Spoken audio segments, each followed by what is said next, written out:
Assalamualaikum warahmatullahi wabarakatuh. Selamat siang adik-adik sekalian. Hari ini adalah pertemuan ketiga kita di kuliah daring untuk mata kuliah ekonomi manajerial atau pertemuan kita keempat kalau di total-total ya adik-adik. Untuk topik hari ini kita akan membahas mengenai konsep dasar analisis produksi. Setelah adik-adik mengetahui sebagai seorang manajer dalam sebuah bisnis memahami perilaku konsumen dan bagaimana sisi permintaan bekerja. Kemarin kita bahas perilaku konsumen pada pertemuan sebelumnya dan pertemuan pertama kita bicara soal permintaan. Nah, tugas selanjutnya adalah melakukan kegiatan produksi. Nah, dalam ekonomi manajerial, aktivitas produksi seringkali dianggap sebagai bagian dari sisi penawaran yang menunjukkan perilaku produsen dalam menawarkan produk di pasar. Nah, aktivitas produksi ini bukan dipandang sebagai transformasi saja, mentransformasi input menjadi output, tapi juga dianggap sebagai aktivitas yang memberikan nilai tambah atau value added. Nah, pemahaman tentang nilai tambah ini penting untuk menghindari pemborosan dalam aktivitas produksi.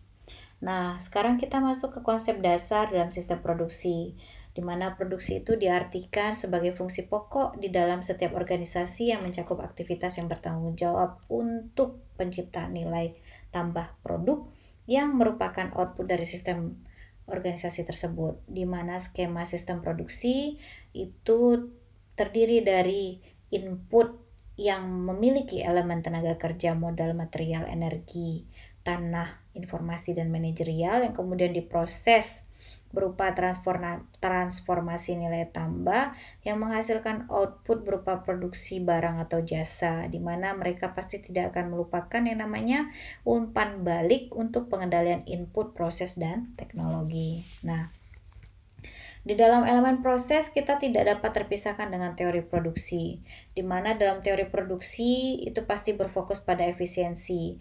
Dalam sistem produksi konvensional, efisiensi itu pasti memproduksi output semaksimum mungkin dengan tingkat penggunaan input yang tetap. Tapi kalau sistem produksi modern seperti just in time itu mengutamakan produksi output pada tingkat tertentu dengan biaya produksi yang seminimal mungkin. Nah, dalam strategi produksi tepat waktu, kita harus memahami bahwa konsep dasar JIT itu adalah memproduksi produk yang diperlukan pada waktu yang dibutuhkan oleh konsumen dalam jumlah kebutuhan konsumen pada setiap tahap proses dalam sistem produksi dengan cara paling efisien dan ekonomis. Tujuannya apa? Tujuannya adalah mengurangi ongkos produksi dan meningkatkan produktivitas total industri secara keseluruhan. Melalui apa? Melalui penghilangan pemborosan secara terus-menerus. Pemborosan itu bisa bersumber atas 7 hal. Yang pertama itu bisa karena kelebihan produksi, bisa karena waktu menunggu, bisa karena transportasinya, bisa karena inventory, bisa karena penyusutan, bisa juga karena pembuatan produk cacat, bisa juga karena proses pembuatan yang tidak efektif dan efisien. Dan ini bisa diperlihatkan pada gambar ini. Di gambar ini terlihat bahwa strategi produksi just in time itu bisa mereduksi biaya, bisa meningkatkan arus perputaran modal. Dia bakalan menghilangkan pemborosan atau waste dan bisa menciptakan aliran produksi yang kontinu dengan metode produksi yang pasti inventorinya minimum, waktu setupnya pendek, pekerjanya multifungsional, dan siklus waktunya pendek. Dan mereka pasti akan melakukan aliran informasi menggunakan kartu atau alat lain. Dan di dalam just in time ini juga ditemukan yang namanya atau penggunaan sistem autonomous, di mana mereka menggunakan kontrol melalui kerjasama dan peralatan otomatis, di mana peralatan otomatis ini bukan hanya terkait dengan alatnya saja, tapi mereka juga otomatis melaksanakan sikap menghentikan produksi secara otomatis jika ada terjadi kecacatan terhadap produk.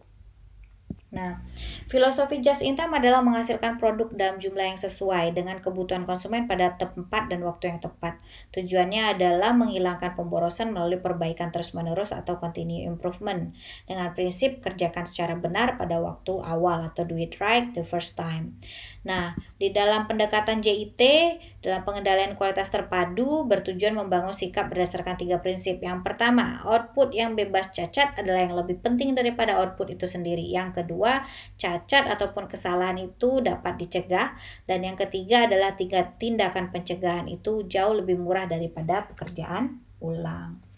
Nah, Dalam ekonomi manajerial yang terkait dengan efisiensi produksi dikenal istilah efisiensi teknik dan ekonomis.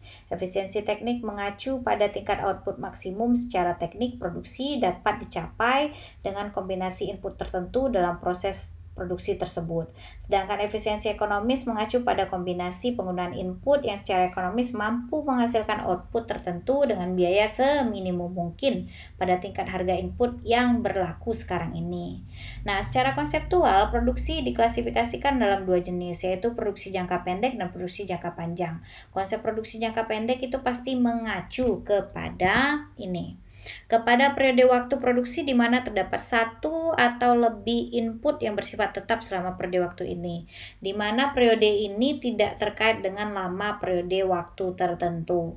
Nah, sebagai contoh dalam jangka pendek diasumsikan kapasitas mesin dan penggunaan energi diklasifikasikan sebagai input tetap atau fixed input, sedangkan penggunaan material dan jam kerja itu diklasifikasikan sebagai input variabel atau variable input, sehingga AP-nya atau produk rata-ratanya sama dengan quantity dibagi labor, MP-nya atau produk marginalnya merupakan turunan quantity atau delta Q dibagi dengan delta L, ya.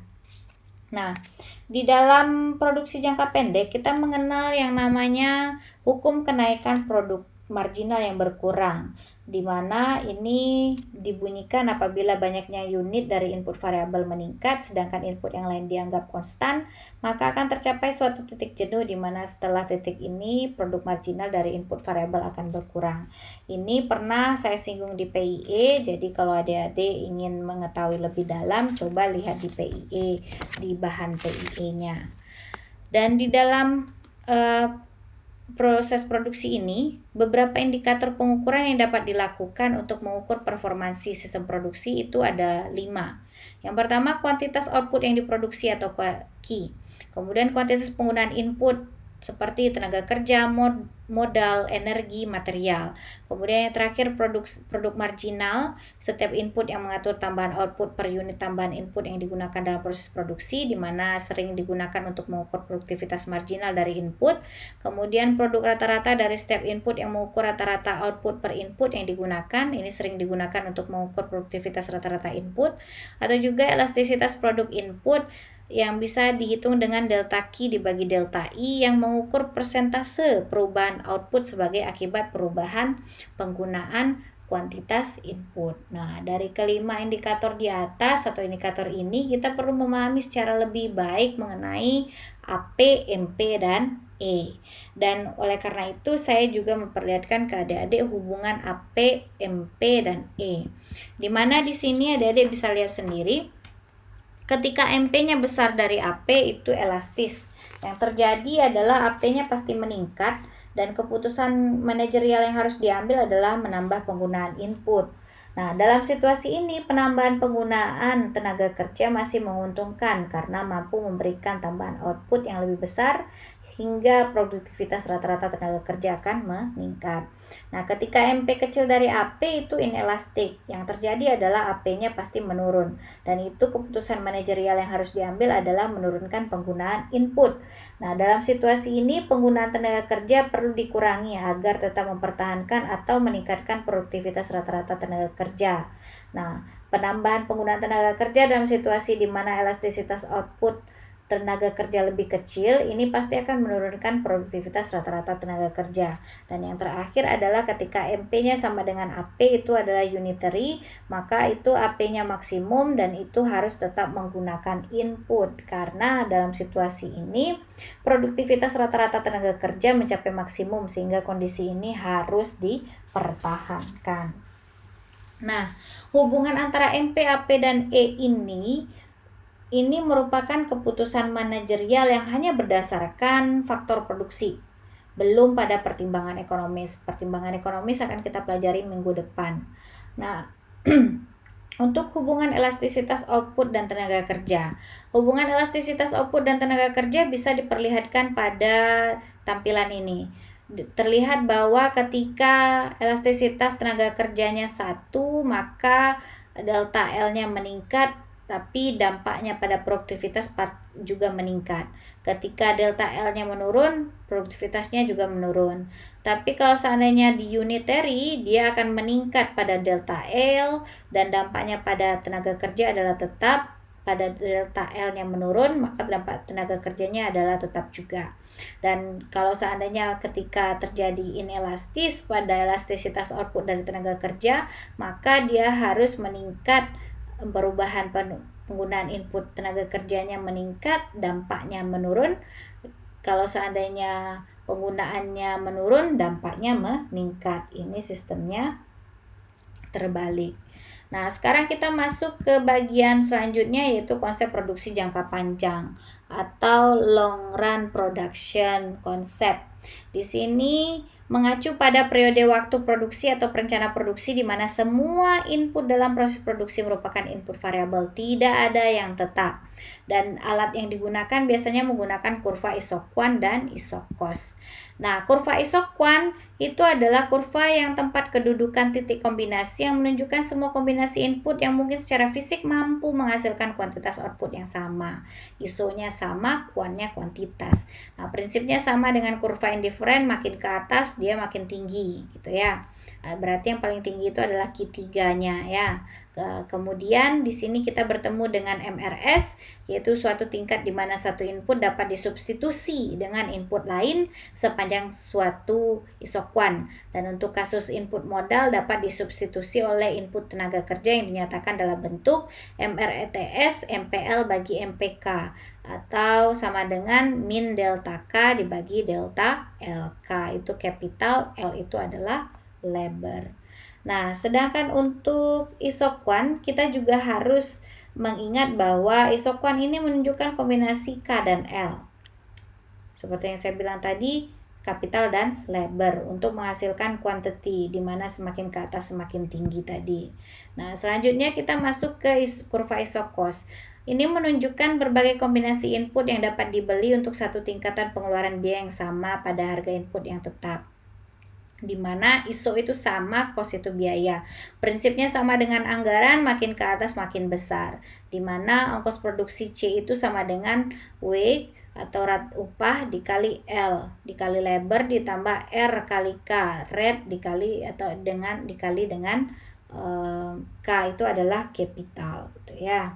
Nah, dari sini kita bisa memiliki keseimbangan produsen yang menunjukkan pencapaian kombinasi penggunaan input pada tingkat biaya terkecil untuk memproduksi output tertentu. Nah, untuk itu kita coba contoh ini. Contoh tabel di bawah ini menunjukkan banyaknya output yang diproduksi dari sebuah kombinasi input modal K dan tenaga kerja gitu ya, atau L.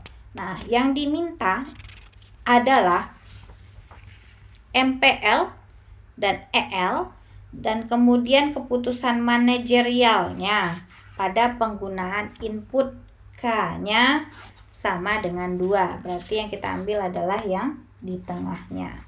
Oke, kita coba sekarang. Silahkan sambil dicatat adik-adik. Saya akan langsung copy saja. Ctrl C. New create.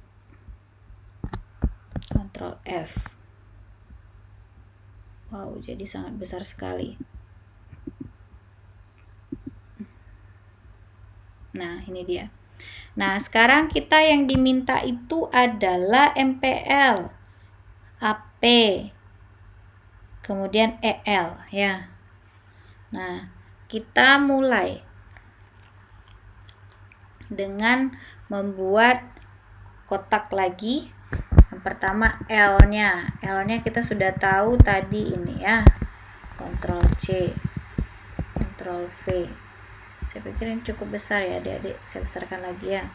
Kemudian K-nya sama dengan untuk yang 2 unit, berarti ini. Ctrl C, Ctrl V. Nah, kemudian APL. L-nya ini kecil ya. AP saja saya buatnya. AP itu adalah Q dibagi L, berarti 120 Q-nya ini ya, dimana K-nya 20, Q dibagi L. Ini K 2 unit untuk Q ya dek, maksudnya kapitalnya ditarik, maka didapatkanlah ini. Nah kemudian sekarang MP nya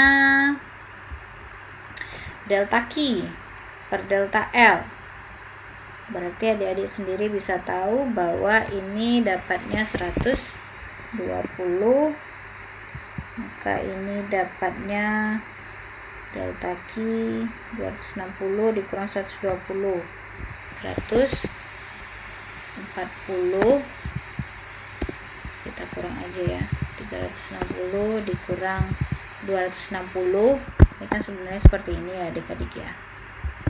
Nah seperti ini, dibagi 3 dikurang 2 gitu ya. Nah sebenarnya perhitungannya seperti ini nih, dan nanti tidak lupa dapatnya 100, yang ke bawah itu 70, kemudian yang ke bawah lagi 50. Sebenarnya bisa ditarik saja. Nah sekarang kita minta EL nya itu adalah si MPL dibagi dengan APL, berarti ini dibagi dapatlah 1. Nah ini sudah dapat. Nah ini dia ya elastisitasnya, berarti keputusan manajerialnya adalah kalau 1 itu tidak berubah uniter dong, 1,08 berarti elastis ya kan, meningkatkan penggunaan L. Ini 0,83 inelastis, berarti menurunkan penggunaan L. Nah, 0,65 sama ya, menurunkan penggunaan L. 0,52 juga. Nah inilah kira-kira untuk jawabannya. Jika kurang mengerti, Ibu persilakan untuk bertanya di kolom komentar ya. Nah ini untuk soal yang pertama. Ibu juga masih punya satu koleksi soal lagi untuk yang terakhir. Nah ini dia. Divisi pengelolaan pesanan PT Sigma memiliki produksi Q sama dengan 0,4 K2 tambah 0,2 KL ditambah 0,3 L pangkat 2 gitu ya. Nah ini divisi pengelolaan ini dimana Q adalah output yang diukur dalam banyaknya pesanan yang diproses, kemudian K input modal, L input tenaga kerja gitu ya. Nah dia minta apa? MPL, kemudian MPK dan APL, ini fungsinya ya adik-adik, kemudian produk rata-rata APK. Kemudian jika diketahui tingkat penggunaannya, ini berarti tinggal dimasukkan ya, K-nya berapa, kemudian pada MPL-nya bagaimana, MPK-nya bagaimana. Nah kemudian dia bertanya juga, jika diasumsikan bahwa input modalnya dan input tenaga kerjanya saling mengganti, maka hitunglah berapa nilai MRTS di antara kedua input tersebut. Oke, sekarang coba kita hitung. Kita mulai dari fungsi. Saya coba copy, kemudian saya ketik di page.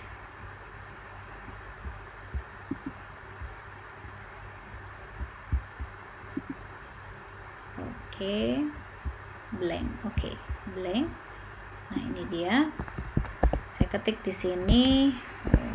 Ternyata warnanya berbeda, hitam.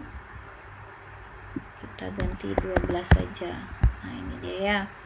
Nah sekarang kita jawab untuk soal yang pertama. Dia minta yang pertama itu adalah MPL. Tentukan fungsi MPL.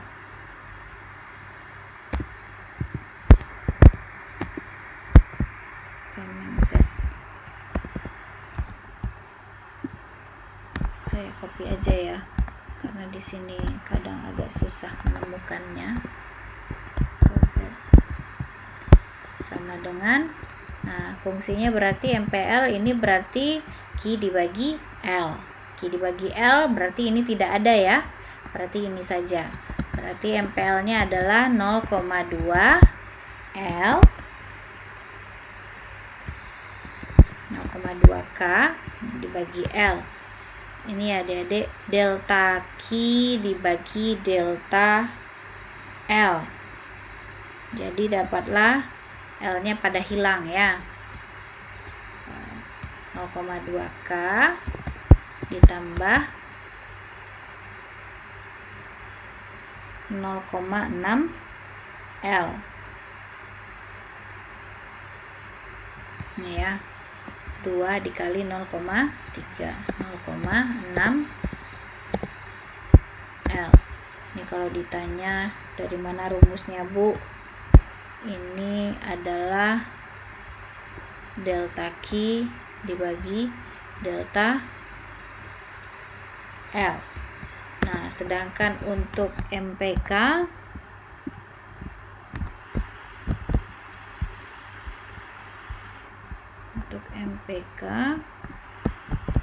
sebentar. Untuk MPK sama dengan ini delta Q dibagi delta K. Berarti ini 2 kali 0,4, 0,8 K ditambah 0,2 L. 0,2 L itu ya. Nah, sekarang yang selanjutnya adalah dia minta untuk persamaan ini nih, APL.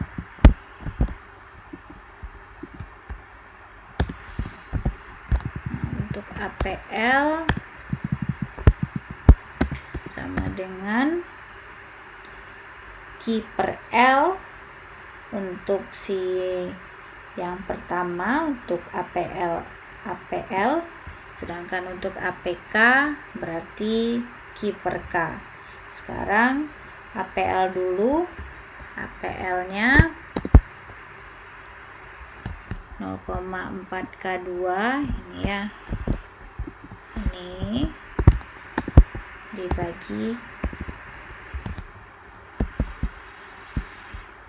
dibagi dengan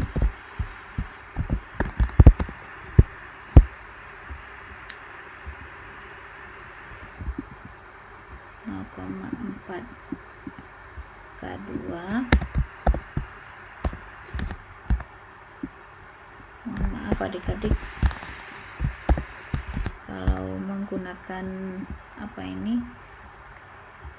menggunakan page, saya masih kadang suka salah. Dibagi L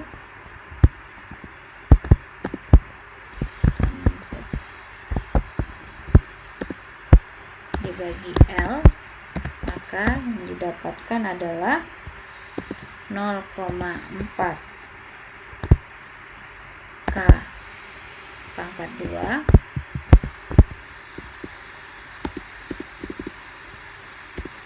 ini pangkat 2 ya adik-adik, 0,4 pangkat 2, kemudian L min 1, ini juga di bagian atas ini seharusnya nih.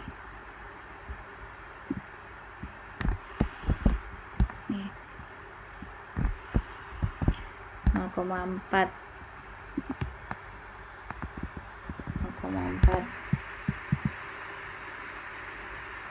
K pangkat 2 dikurang L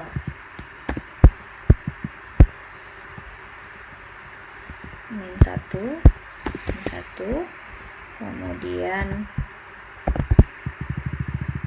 ditambah 0,2 K ditambah 0,3 L. Nah, kemudian untuk APK berarti ini tinggal dibagi dengan K.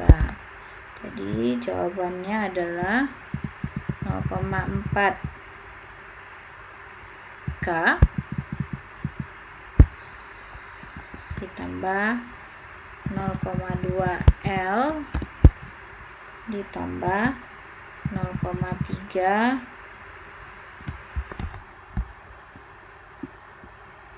saya copy paste saja seperti ini biar cepat ya.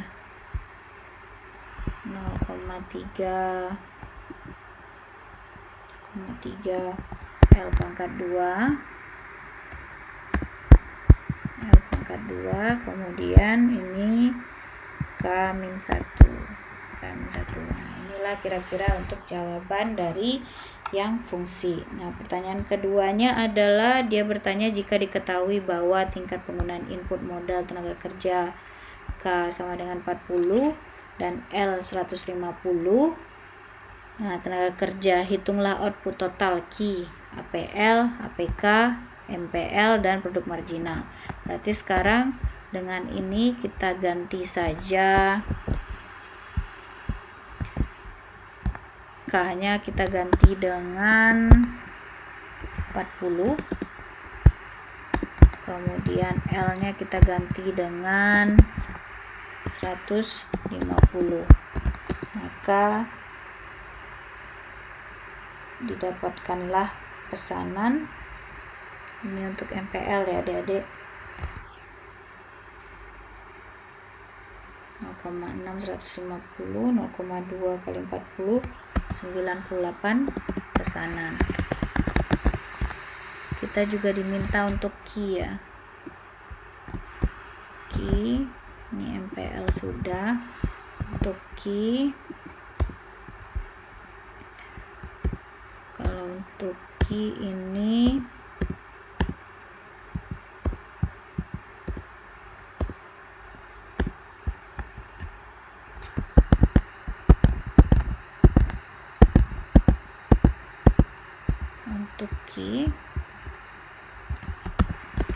sama dengan kita tinggal ganti K-nya itu adalah 40,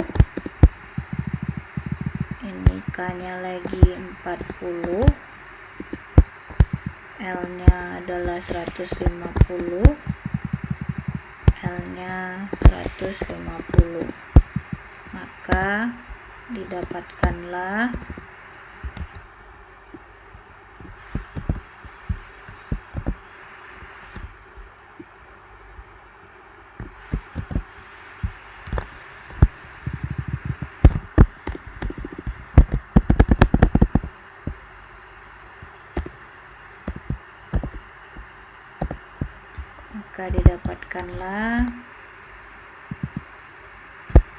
sama dengan 8590 pesanan. Nah, sekarang kita masuk ke MP.